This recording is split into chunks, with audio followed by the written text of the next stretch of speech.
Students, तो आज हम लोग जो टॉपिक स्टार्ट करने वाले हैं वो है magnetic field due to electric current. इस पूरे चैप्टर का जो सिनॉप्सिस है, जो एंट्रेंस पॉइंट ऑफ व्यू से हमें इंपॉर्टेंट जानना चाहिए, वो पूरा का पूरा सिनॉप्सिस इस चैप्टर में हम लोग कवर करने वाले हैं। तो यहाँ पे सबसे पहले magnetic field due to electric current, इस चैप्टर की जो टॉपिक है इसको हम लोग ब्रेक डाउन करते हैं।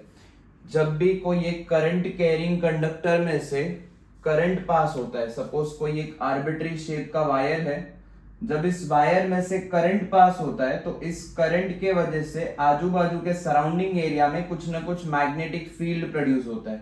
तो बेसिकली चैप्टर के टाइटल का जो मतलब है, जब जब कोई एक वायर या कोई एक कंडक्टर में से करंट पास होगा तो उसके सराउंडिंग एरिया में जो मैग्नेटिक फील्ड बनता है वो हमें इस चैप्टर के थ्रू फाइंड करना है।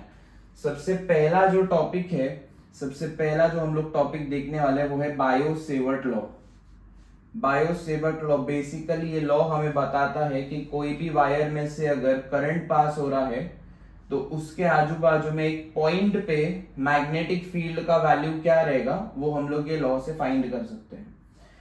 अज्यूम करते हैं कि कोई एक आर्बिट्री शेप का कंडक्टर है जिसमें से करंट आई पास हो रहा है। कोई एक आर्बिट्री शेप का कंडक्टर है जिसमें से करंट आई पास हो रहा है।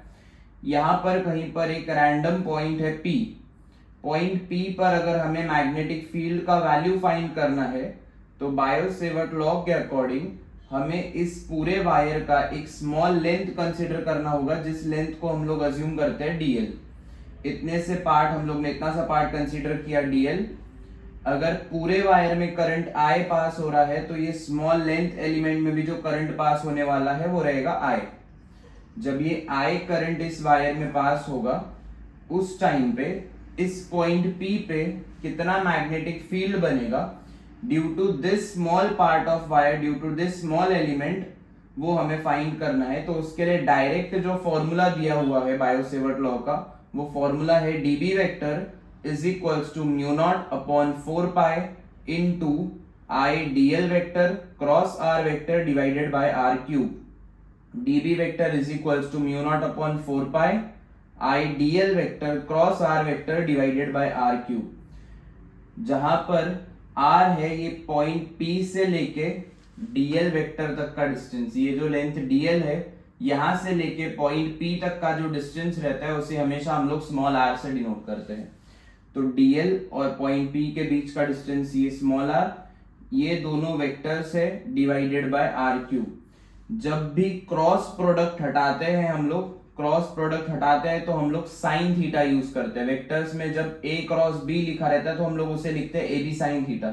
सिमिलरली यहां से अगर क्रॉस प्रोडक्ट हटाएंगे तो यहां पर आ जाएगा dl r साइन थीटा। तो नीचे जो है वो r क्यूब है, ऊपर एक r ऊपर नीचे कैंसिल हो जाएगा। तो जो नॉर्मल स्केलर फॉर्म का जो फॉर्मूला हमें आगे यूज करना है सम्स में, वो डायरेक्ट फॉर्मूला है dB is equals to mu naught upon 4 pi I dl sine theta upon r square. यहाँ पे जो r क्यूब था एक एक r कैंसिल हो जाएगा जब हम स्केलर फॉर्म में इसे लिखेंगे।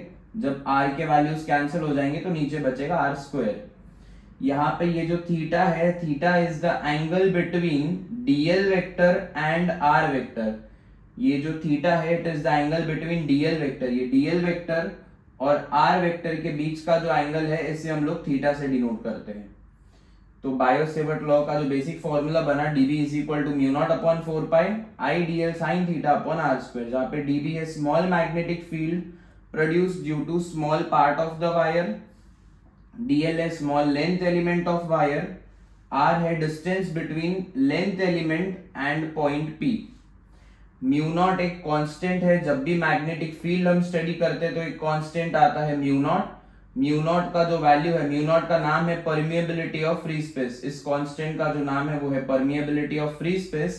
म्यू नॉट का वैल्यू है 4 पाई इंटू 10⁻⁻⁷ टेस्ला मीटर पर एम्पियर। म्यू नॉट का वैल्यू है 4 पाई इंटू 10⁻⁷ टेस्ला मीटर पर एम्पियर। अभी बायो-सेवर्ट लॉ के बेसिस पे कुछ एप्लीकेशंस है।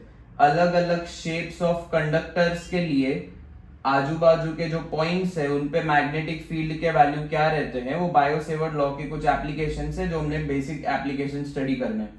सबसे पहला जो एप्लीकेशन है magnetic field at a point due to a long infinite conductor. Magnetic field at a point due to an infinitely long conductor. जब एक इनफाइनाइटली लॉन्ग कंडक्टर रहेगा, इनफाइनाइटली लॉन्ग मतलब जिसका लेंथ हमें पता नहीं है, ऐसा एक अगर वायर रहेगा, उसमें से जब करंट आई पास हो रहा है तो उसके सराउंडिंग में एक पॉइंट है पी। इस पॉइंट पी पे कितना मैग्नेटिक फील्ड बनेगा due to this current carrying wire, वो हमें ये लॉ से फाइंड करना है। तो डायरेक्ट जो फॉर्मूला है हमारा वो है B is equals to mu naught I upon 2πr। B is equals to mu naught I upon 2πr, जहां पर ये जो कैपिटल आर है, this is the distance, perpendicular distance from the wire to the point P। Wire से लेके point P तक का ये जो परपेंडिकुलर डिस्टेंस है, इसे हम लोग कैपिटल R से डिनोट करते हैं। ध्यान देना, ये जो वायर है, वायर के रेडियस पे डिपेंड नहीं करता है मैग्नेटिक फील्ड। अगर वायर थिन रहेगा और अगर ये डिस्टेंस पॉइंट P का है 3 मीटर्स और एक दूसरा वायर लिया जो थिक है, उसके लिए भी पॉइंट P अगर 3 मीटर्स के ही डिस्टेंस पे, तो दोनों केसेस में जो मैग्नेटिक फील्ड मिलेगा पॉइंट P पे वो सेम रहेगा। Magnetic field due to an infinitely long wire is independent of the radius of the wire. Wire अगर थिन है या थिक है उस पर डिपेंड नहीं करता है magnetic field long straight wire का। इसका ही आगे जो सेकेंड पार्ट है वो है magnetic field due to a semi infinite wire. Semi infinite wire मतलब वायर का जो एक एंड है, वायर का एक एंड हमें पता रहेगा यहाँ पर ग्राउंड से रहेगा वो, और दूसरा एंड जो है वो इनफाइनाइटली लॉन्ग है। मतलब वायर एक पर्टिकुलर पॉइंट से चालू हो रहा है 0 पॉइंट से, और वायर जा रहा है ऊपर इंफिनिटी तक। ये जो वायर है ये नीचे माइनस इंफिनिटी से लेके प्लस इंफिनिटी तक जा रहा है। लेकिन सेमी इनफाइनाइट के केस में वायर का एक पॉइंट 0 पे है, दूसरा पॉइंट जो है वो इंफिनिटी पे जा रहा है। ऐसे वायर को हम लोग सेमी इनफाइनाइट बोलते हैं। सेमी इनफाइनाइट के लिए जो मैग्नेटिक फील्ड है वो एग्जैक्ट हाफ हो जाता है। यहाँ पर है mu naught I upon 2πr। Semi infinite के लिए जो मैग्नेटिक फील्ड का फॉर्मूला बन जाएगा mu naught I divided by 4πr। यहाँ पर भी जो r है it is the perpendicular distance from point P to the wire. अब जो लास्ट एप्लीकेशन है वो है magnetic field due to a finite wire. Finite wire मतलब ऐसा वायर जिसका लेंथ हम मेजर कर सकते हैं। अगर सपोज कोई एक वायर है जो पॉइंट A से स्टार्ट हो रहा है और पॉइंट B पे जाके एंड, पॉइंट B पे जाके एंड हो रहा है, तो इसका जो लेंथ है वो डिफाइंड है, हमें पता है इसका लेंथ। अगर ऐसे वायर में से करंट I पास हो रहा है तो उस केस में अगर मैग्नेटिक फील्ड फाइंड करना है, तो मैग्नेटिक फील्ड फाइंड करने के लिए यहाँ पर जो फॉर्मूला है वो है B is equals to mu naught I upon 4πr sin θ1 plus sin θ2, जहां पर r again it is the perpendicular distance between the wire and point P। इस केस में जो फॉर्मूला में चेंज है, यहाँ पर लिखा हुआ है sin θ1 प्लस sin θ2। ये जो sin θ1 और sin θ2, ये θ1 and θ2 are the angles subtended by point P with the two ends of the wire. Point P से वायर के दोनों एंड्स पे जो एंगल सबटेंड हुए ये एंगल्स है θ1 और θ2। ध्यान से देखना, जो θ1 θ2 है वो हम पॉइंट P से मेजर कर रहे हैं, ना कि पॉइंट A या पॉइंट B से। θ1 θ2 पॉइंट P से मेजर करने वाले दो एंगल्स हैं।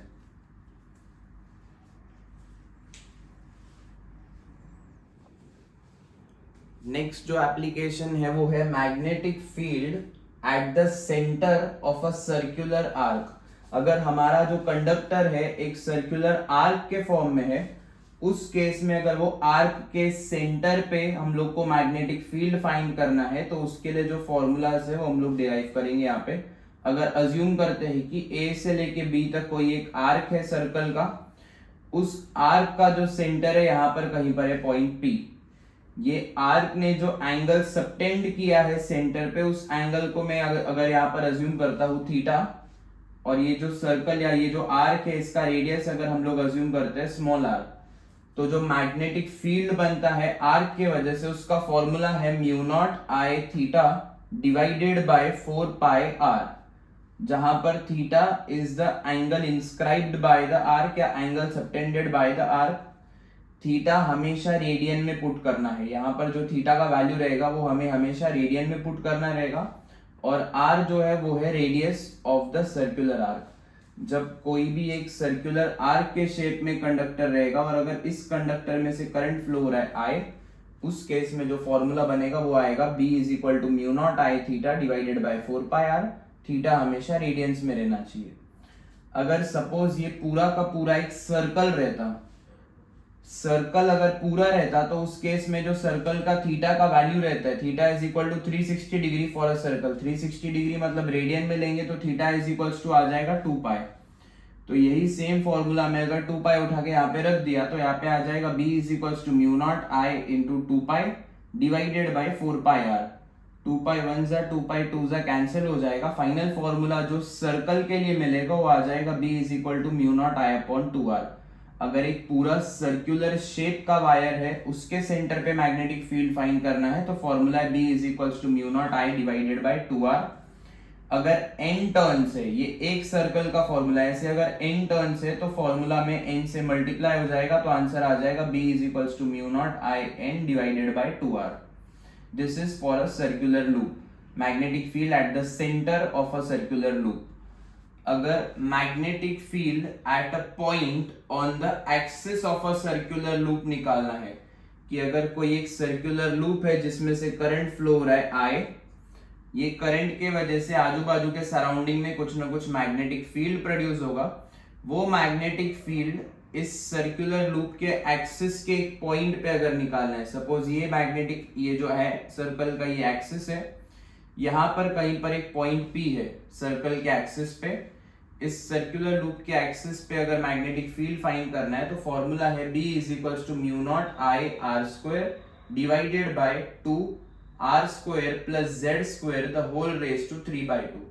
जहां पर ये जो z है it is the axial distance. Axial distance मतलब पॉइंट P से लेके सेंटर तक का ये जो एक्सिस का डिस्टेंस है उसे हम लोग z से डिनोट करते हैं, और स्मॉल r जो है वो है रेडियस ऑफ द सर्कल। अगर z का वैल्यू r से बहुत ज्यादा रहेगा, if z is very very greater than r, then z square plus r square should be approximately equal to z square. अगर ये पॉइंट P बहुत ज्यादा डिस्टेंस पे है, बहुत ज्यादा ऊपर है, उस केस में ये z का वैल्यू रेडियस के कंपेयर में बहुत ज्यादा हो जाएगा। तो z square plus r square का जो वैल्यू है वो अप्रोक्सीमेटली z स्क्वायर के बराबर हो जाएगा, क्योंकि r स्क्वायर उस केस में नेग्लिजिबल है। तो अगर ऐसा कुछ कंडीशन क्वेश्चन में मेंशन है कि the axis distance is very much greater than the distance of the radius, तो उस टाइम पे फॉर्मूला बन जाएगा B is equals to mu naught I R square upon 2 times z cube. Mu naught I R square upon 2 times z cube.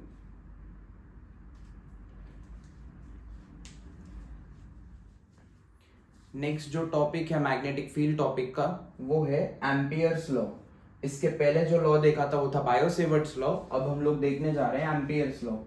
Ampere's law, जब multiple wires रहेंगे, जब multiple conductors है, उन सारे कंडक्टर्स के वजह से अगर मैग्नेटिक फील्ड फाइंड करना है तो उस केस में जो मैग्नेटिक फील्ड हम लोग को फाइंड करना है वो हम लोग यूज करते हैं एम्पियर्स लॉज के लिए। एम्पियर्स लॉ का जो फॉर्मूला है it is closed integration of B vector dot DL vector is equals to mu naught I. यहाँ पर हर एक टर्म का मतलब समझते हैं। बी वेक्टर मतलब magnetic field dot DL vector. जब भी एम्पियर्स लॉ हम लोग लेते हैं तो एम्पियर्स लॉ में हमेशा हमें एक इमेजिनरी लूप अज्यूम करना पड़ता है, जिस लूप को हम लोग बोलते हैं एम्पेरियन लूप। इस एम्पेरियन लूप का एक स्मॉल पार्ट रहेगा, उसे हम लोग बोलेंगे डीएल। इस पूरे एम्पेरियन लूप का एक स्मॉल पार्ट मैंने कंसीडर किया, इस पार्ट को मैं बोल रहा हूँ डीएल। जब क्रॉस का सिंबल रहता है वेक्टर्स में तो उसका मतलब है इनवर्ड्स, और जब डॉट का सिंबल रहता है उसका मतलब होता है आउटवर्ड्स। यहाँ पर सपोज मुझे करंट्स के वैल्यू दे के रखे, 3 ऐसे वायर्स है जिसमें करंट्स अंदर की तरफ फ्लो हो रहा है और 2 ऐसे वायर्स है जिसमें से करंट बाहर की तरफ आ रहा है। मैग्नेटिक फील्ड का फॉर्मूला जो एम्पियर्स लॉ से आ रहा है वो आ रहा है integration of B dot D L is equals to mu naught I. अगर डॉट प्रोडक्ट हटाते तो आ जाता है cos theta, B D L cos theta is equal to mu naught I, जहां पर आई है net current flowing through the circuit. ये जो फ्लोइंग थ्रू द लूप, पूरे के पूरे लूप में से टोटल करंट कितना पास हो रहा है वो हम लोग आई के जगह पे लिखेंगे यहाँ पे। अभी टोटल सपोज यहाँ पे टोटल 1 2 3 4 5 6 वायर्स है, 6 वायर्स है, जिसमें से लूप के अंदर वायर सिर्फ 5 है। तो ये 5 वायर्स हम लोग सिर्फ कंसिडर करने वाले। ये जो वायर बाहर है लूप के उसे नहीं कंसिडर करेंगे। जितने वायर्स लूप के अंदर है, इन सारे वायर्स के लिए अगर मैग्नेटिक फील्ड फाइंड करना है तो हमें ये नेट करंट फाइंड करना इंपॉर्टेंट है। नेट करंट मतलब टोटल करंट जितना है इनवर्ड वाला वो हम काउंट करते हैं। इनवर्ड करंट यहाँ पर आ जाएगा 3 + 2 5, 5 + 5 10। तो 10 एम्पियर जो है इनवर्ड करंट है, और 1 + 2 ये जो आउटवर्ड करंट है ये है 3 एम्पियर। तो रिजल्टेंट जो करंट आ जाएगा वो आ जाएगा 10 - 3 which is equal to 7 ampere. क्योंकि इनवर्ड करंट ज्यादा है तो जो रिजल्टेंट जाएगा वो भी अंदर की तरफ जाएगा, तो रिजल्टेंट करंट 7 एम्पियर इनवर्ड्स। तो यहाँ पर आई के जगह पे 7 पुट करेंगे। एक शॉर्ट एग्जांपल से समझाया, जब सम सॉल्व करेंगे तो डिटेल में बताऊंगा। नेक्स्ट है magnetic field due to a solenoid. Solenoid मतलब जब एक वायर को, एक कंडक्टर को हम लोग स्प्रिंग के फॉर्म में, ऐसे वाइंडिंग्स के फॉर्म में हम लोग ऐसे लगाते हैं कोई एक इंसुलेटेड रॉड के ऊपर, तो ये जो अरेंजमेंट बनता है स्प्रिंग शेप का, इसे हम लोग सोलेनॉइड बोलते हैं। सोलेनॉइड का जो मैग्नेटिक फील्ड है वो पूरा का पूरा उसके एक्सिस पे कॉन्सेंट्रेटेड रहता है। सोलेनॉइड का magnetic field is always along its axis.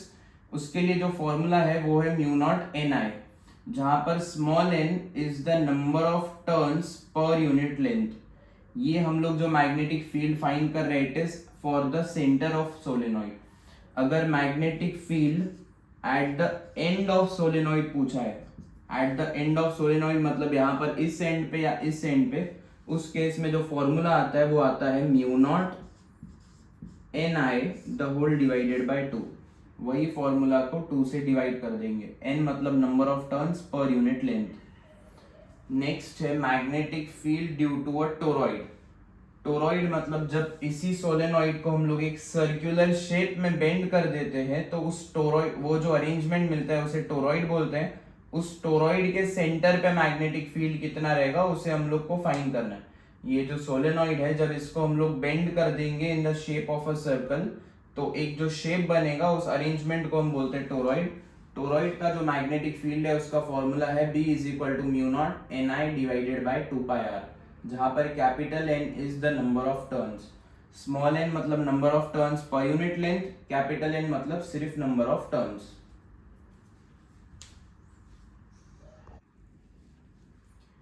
Next जो टॉपिक देखने वाले हैं वो है मूविंग चार्जेस के ऊपर। Magnetic field due to electric current का जो सेकेंड हाफ है वो पूरा का पूरा मूविंग चार्जेस के ऊपर है।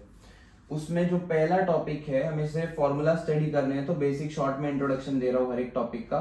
पहला जो टॉपिक है वो है force acting on a charge particle moving in a uniform magnetic field. अगर कोई एक मैग्नेटिक फील्ड है, जब एक चार्ज पार्टिकल Q इस मैग्नेटिक फील्ड में वेलोसिटी v से इस तरफ ऐसे मूव कर रहा है, तो इस चार्ज पार्टिकल पे कुछ ना कुछ मैग्नेटिक फील्ड फोर्स लगाता है। उस फोर्स का जो फॉर्मूला है वो है F vector is equal to Q V vector cross B vector. V vector मतलब इसका जो वेलोसिटी वेक्टर है, और B वेक्टर मतलब मैग्नेटिक फील्ड वेक्टर। जब भी क्रॉस प्रोडक्ट हटता है तो साइन थीटा आता है, तो यहाँ पर बन जाएगा formula F = QVB sin theta, where theta is the angle between velocity vector and magnetic field vector. अगर थीटा का वैल्यू 0 हो जाएगा, अगर थीटा 0 हो जाएगा तो जो साइन थीटा का वैल्यू है पूरा का पूरा टर्म 0 होगा, तो फोर्स हमें 0 मिलेगा। तो force is 0 when theta is 0। Theta 0 कब रहेगा? जब वेलोसिटी वेक्टर और मैग्नेटिक फील्ड वेक्टर दोनों भी आपस में पैरेलल रहेंगे। जब वेलोसिटी और मैग्नेटिक फील्ड पैरेलल या एंटी पैरेलल है, उस केस में थीटा 0 डिग्री या 180 मिलेगा, उस टाइम पे फोर्स आ जाएगा 0।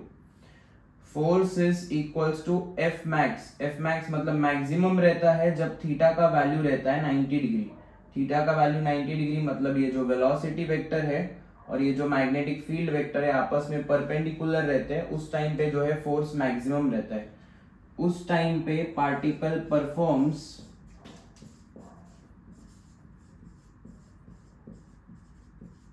Circular motion.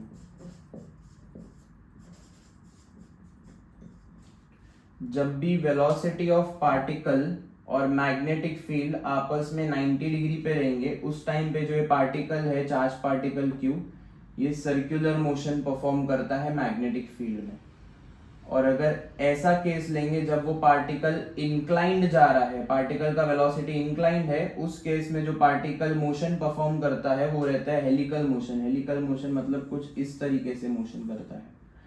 इस केस में जब कुछ ना कुछ इंक्लिनेशन है वेलोसिटी और मैग्नेटिक फील्ड में तो मोशन हेलिकल मोशन होता है, और जब वेलोसिटी वेक्टर और मैग्नेटिक फील्ड आपस में परपेंडिकुलर रहेंगे तो मोशन जो है वो सर्कुलर मोशन होता है। उसके बाद जो नेक्स्ट टॉपिक है वो है force acting on a current carrying wire in a magnetic field. अगर इस मैग्नेटिक फील्ड में करंट कैरिंग वायर को मूव करवा रहे हैं तो उस केस में उस वायर के ऊपर फोर्स कितना लगेगा, तो उसके लिए फॉर्मूला है F is equal to ILB sine theta, where theta is the angle between current and magnetic field. Current और मैग्नेटिक फील्ड का जो एंगल है यहाँ पर वो थीटा है। उसके बाद नेक्स्ट है force acting between two long parallel wires. अगर दो वायर्स है, दोनों में से करंट पास हो रहा है I1 और I2, तो दोनों वायर्स अपना अपना कुछ ना कुछ मैग्नेटिक फील्ड प्रोड्यूस करेंगे। तो वो दोनों मैग्नेटिक फील्ड के वजह से या तो अट्रैक्टिव या तो रिपल्सिव फोर्स लगते हैं इन वायर्स के ऊपर। तो वो जो फोर्स है उसका फॉर्मूला है फोर्स पर unit length, F upon L मतलब फोर्स पर unit length is equal to mu naught I1 I2 divided by 2 pi d। Force पर unit length is equal to mu naught I1 I2 divided by 2 pi d, जहां पर I1 I2 ये दोनों wires में जाने वाला current है, d is the separation between the two parallel wires. इन दोनों वायर्स के बीच का जो परपेंडिकुलर डिस्टेंस रहेगा वो d है। अगर दोनों वायर्स में करंट सेम डायरेक्शन में जा रहा है, if I1 and I2 is in the same direction then the force is attractive. Statement ये याद रखना, अगर दोनों वायर्स में करंट सेम डायरेक्शन में है तो जो फोर्स रहेगा वो अट्रैक्टिव रहेगा, दोनों वायर्स आपस में अट्रैक्ट करेंगे। और वही अगर दोनों वायर्स में करंट का डायरेक्शन ऑपोजिट है, उस टाइम पे जो फोर्स रहेगा वो रिपल्सिव रहेगा। मैंने सिर्फ अट्रैक्टिव के लिए लिखा है, रिपल्सिव के लिए इसी स्टेटमेंट का उल्टा वाइस वर्सा रहेगा। उसके बाद नेक्स्ट टॉपिक है साइक्लोट्रॉन। साइक्लोट्रॉन का जो थियोरेटिकल पार्ट है हम लोग बोर्ड्स के लेक्चर में डिस्कस करेंगे। साइक्लोट्रॉन का बेसिक मतलब होता है इट इज अ डिवाइस और it is called as a charge accelerator. Cyclotron का काम है जो चार्ज पार्टिकल्स रहते हैं, जो आयंस रहते हैं, उन्हें एक्सेलरेट करवाना। साइक्लोट्रॉन के केस में सबसे पहले जो मोमेंटम ऑफ चार्ज पार्टिकल है, कोई भी एक चार्ज पार्टिकल जो साइक्लोट्रॉन के अंदर है उसका मोमेंटम का फॉर्मूला रहता है QBR, जहाँ पे Q मतलब चार्ज, B मतलब मैग्नेटिक फील्ड और R मतलब रेडियस। वो जो साइक्लोट्रॉन में वो जो पार्टिकल सर्कुलर मोशन कर रहा है उस सर्कल का रेडियस है R। हम लोग ने P के जगह पे यहाँ पर पुट कर दिया mv, mass into velocity, momentum के जगह पे, तो यहाँ पे आ जाएगा mv is equal to QBR। यहाँ से रेडियस का फॉर्मूला मिलेगा R is equal to mv upon QB। ये पहला इंपॉर्टेंट फॉर्मूला है। नेक्स्ट है time period of a particle inside a cyclotron. जब पार्टिकल साइक्लोट्रॉन में एक सर्कल कंप्लीट करता है, उस सर्कल के लिए उसे जो टाइम पीरियड लग रहा है उसका फॉर्मूला है 2 पाई m अपॉन QB। उसी तरीके से अगर फ्रीक्वेंसी फाइंड करना है, फ्रीक्वेंसी टाइम पीरियड का ही रेसिप्रोकल होता है, तो फ्रीक्वेंसी का फॉर्मूला आ जाएगा QB अपॉन 2 पाई m। उसके बाद लास्ट जो है kinetic energy of a charge particle in a cyclotron. कोई भी एक चार्ज पार्टिकल जब साइक्लोट्रॉन में सर्कुलर मोशन परफॉर्म कर रहा है तो उसका जो काइनेटिक एनर्जी है उसका फॉर्मूला है Q² B² R² divided by 2m। ये बेसिक सिर्फ फंडामेंटल फॉर्मूलाज है जो हमें याद करने हैं साइक्लोट्रॉन टॉपिक में से एंट्रेंस पॉइंट ऑफ व्यू से। नेक्स्ट है torque acting on a current carrying coil. जब एक मैग्नेट के बीच में, एक नॉर्थ और साउथ पोल मैग्नेटिक फील्ड के बीच में करंट कैरिंग कॉइल, सपोज एक रेक्टेंगुलर शेप का ही करंट कैरिंग कॉइल को हम लोग ने रखे मैग्नेटिक फील्ड में रखा है, तो इस कॉइल पे कुछ ना कुछ टॉर्क अप्लाई होता है। टॉर्क मतलब एक तरीके से यहाँ पे एक डायरेक्शन में फोर्स नीचे लगेगा और ये वाले साइड पे फोर्स ऊपर लगेगा, तो ये जो कॉइल है कंटिन्यूअसली रोटेट होने लगेगा। तो जो टॉर्क का formula it is equals to tau is equals to NIAB sine theta. Tau torque is equals to NIAB sine theta, जहां पर n मतलब number of turns of this rectangular coil, A मतलब effective area of the coil, B मतलब magnetic field. यहाँ पर जो theta है, theta is the angle between area vector and magnetic field vector. अब ये एरिया वेक्टर क्या है? एरिया वेक्टर हमेशा कोई भी सरफेस को परपेंडिकुलर रहता है। अगर ये सरफेस ले लेंगे तो इसका जो एरिया वेक्टर है ये इसको हमेशा परपेंडिकुलर आएगा। ये मेरा सरफेस एरिया, एरिया वेक्टर इसको परपेंडिकुलर। अगर ये बोर्ड मेरा सरफेस एरिया है तो एरिया वेक्टर इसको परपेंडिकुलर आउटवर्ड्स भी आ सकता है, इनवर्ड्स भी आ सकता है। तो एरिया वेक्टर मतलब it is a vector which is perpendicular to the plane, theta is the angle between area vector and B vector. Last है मूविंग कॉइल गैल्वेनोमीटर।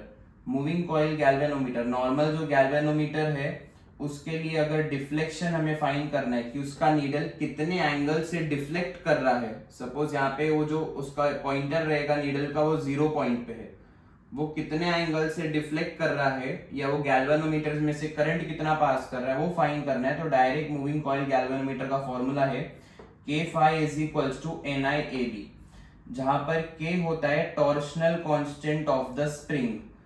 जो गैल्वेनोमीटर है उसमें एक स्प्रिंग कनेक्टेड रहता है, वहां पे K को हम लोग बोलते हैं टॉर्शनल कांस्टेंट ऑफ स्प्रिंग। इसका यूनिट दिया रहता है न्यूटन मीटर पर डिग्री। K का जो यूनिट है वो दिया रहता है न्यूटन मीटर पर डिग्री। फाई होता है डिफ्लेक्शन एंगल, कि कितने एंगल से जो मेरा नीडल है वो डिफ्लेक्ट हुआ है। NIAB का सेम मतलब, N मतलब number of turns of coil, I मतलब करंट, A मतलब एरिया एंड B मतलब मैग्नेटिक फील्ड।